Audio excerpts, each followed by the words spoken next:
Hi there, you're watching the 5th episode of the Budget Drams Whisky Reviews.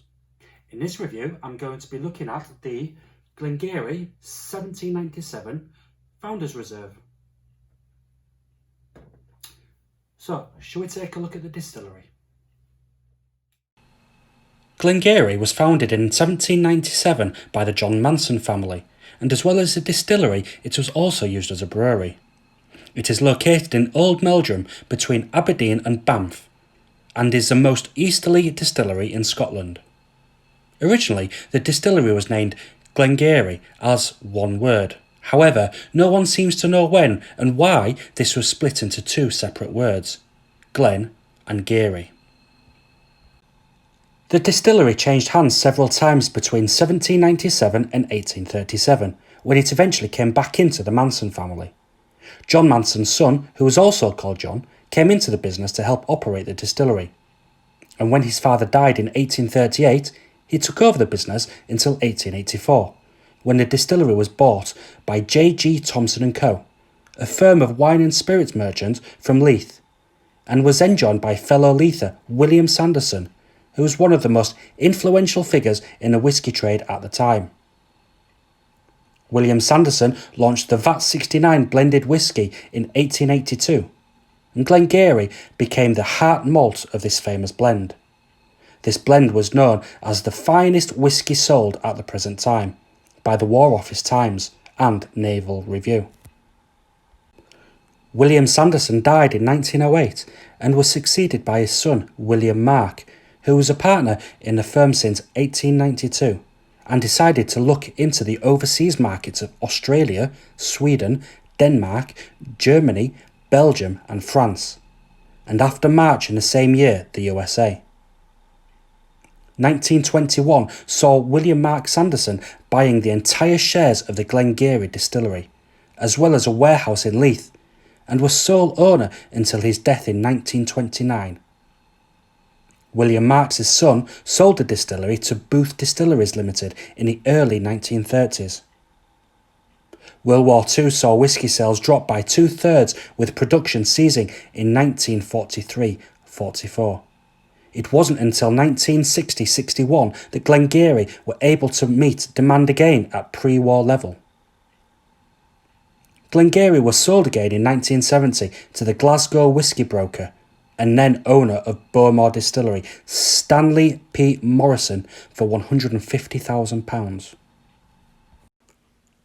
In 1972, Joe Hughes, who was a distillery manager at the time, discovered a new water source at the Silent Spring of Couturns Farm. Also in 1972, the distillery was increased from 2 to 3 stills, and then to 4 stills in 1973. This is when Glen Garioch released their first ever single malt whisky. Glen Garioch had to close temporarily in 1995 after producing its vintage 1995, which was made with smoked barley. 1997 saw the reopening of the distillery, now producing unpeated single malt. The current core range consists of Glen Garioch 1797 Founders Reserve and the Glen Garioch 12-year-old. So, before I start with the review itself, as we know, this is my 5th full review. I know it's not a massive milestone, but I thought, why not celebrate? So I decided to give away a 30ml sample of each of the whiskies I have reviewed so far to one lucky winner. So, to recap, I have the Bowmore 12, the Glenmorangie 10-year-old original, the Glenkeith Distillery Edition, the Bunnahabhain Shuradar, and last but not least, which is this review, the Glen Garioch 1797 Founders Reserve. So to be in with a chance of winning, please stay tuned, watch the whole video and watch right till the end for details on how to enter. Welcome back. As we know, the Glen Garioch is a Highland distillery, and the 1797 Founders Reserve expression is bottled at 48%. It is matured in ex-bourbon casks, as well as first and second fill sherry casks.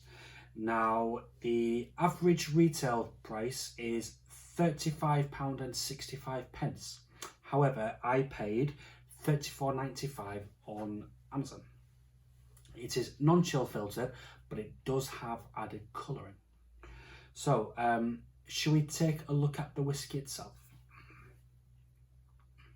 So I've had this poured for about 20 minutes now, and it looks like it's a nice light amber colour. Now the legs are very slow. There are some there, I don't know if you can see, there is some, not a lot, but they are there. So let's see what it's like on the nose.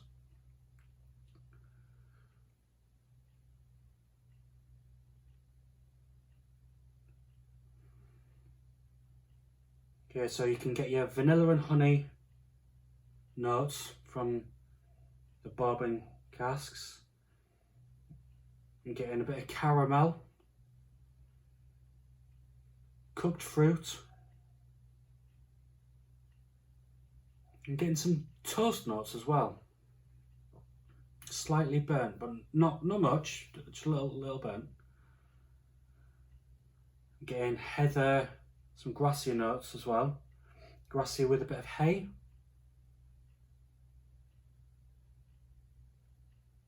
Slight hint of spice.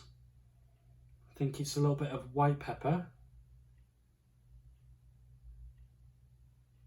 Now the nose isn't too bad. Right, see what it's like on the palate. Slant you.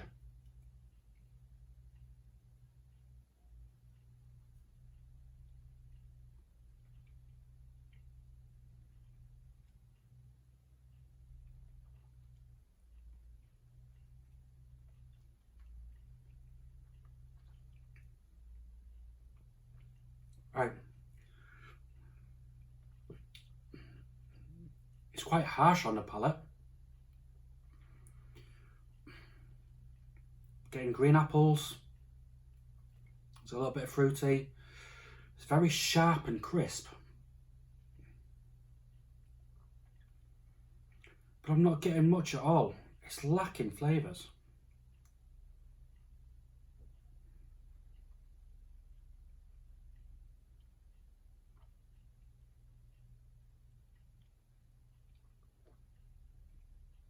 It's quite fiery as well.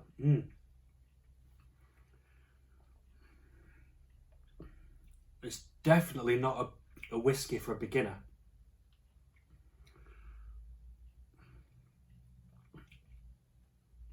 I wouldn't recommend leaving the whiskey in your mouth for too long, because I started burning my nose.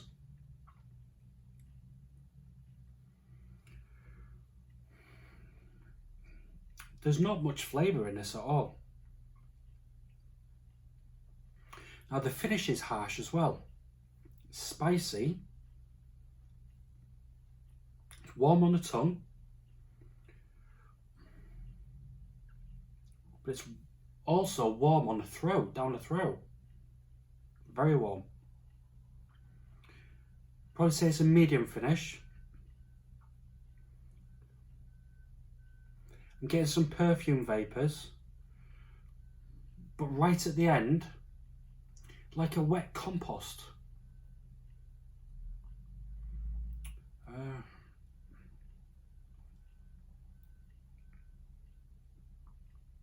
Let's have another try.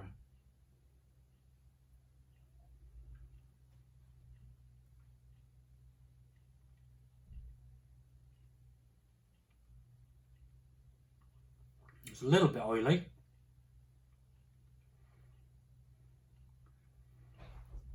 So yeah, I'm actually quite disappointed with this. Onto the scoring, I'd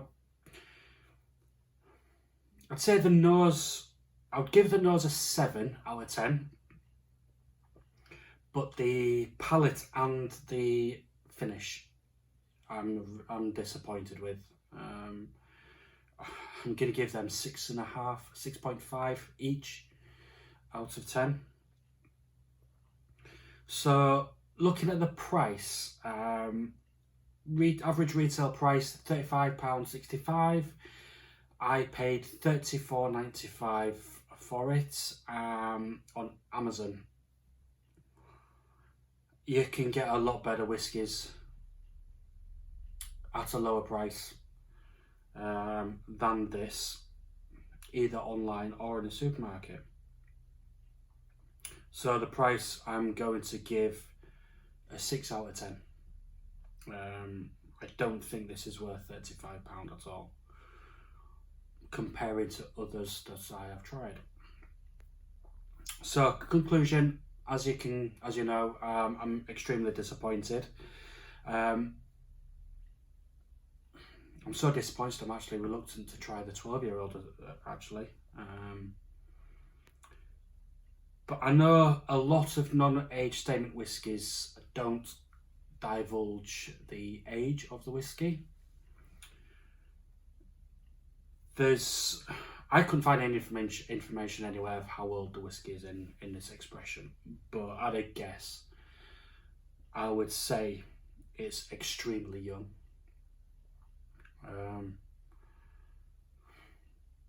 I can't see it being any more than 10 years old in here. So this leaves the overall score. This is going to be my lowest score yet, and the average score overall of the scores that I've given for the nose, the palate, the flavour and the price, the overall score is 6.5 out of 10. So anyway, thanks very much if you are a returning subscriber, and if you haven't already, please do give it some consideration to help my channel grow. Don't forget to hit the bell notification icon and give me a like. In the meantime, as always, thanks for watching. Take care, look after yourselves, and slant ya. To be in with a chance of winning these 5 drams, all you need to do is send an email to budgetdrams@gmail.com and tell me what note in the finish did I not say in the video, and I will announce a winner in review number 6.